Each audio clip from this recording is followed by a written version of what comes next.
Welcome to a behind-the-scenes look at the artistry and process involved in manufacturing the world's most realistic permanent botanicals. We'll start with cutting the fabric into the shapes of the petals of the flower.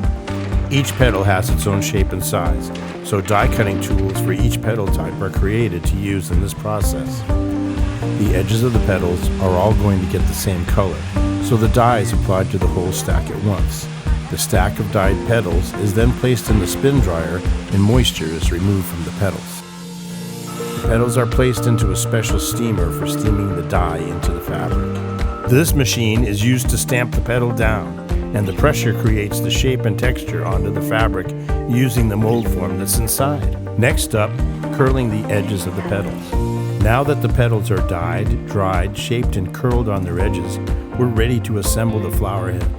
Not only is each petal glued into place by hand, you have to know which petal goes where. As you can see here, this is also a very time-consuming part of the process.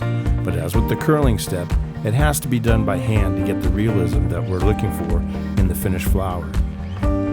Now it's time for the finishing touches.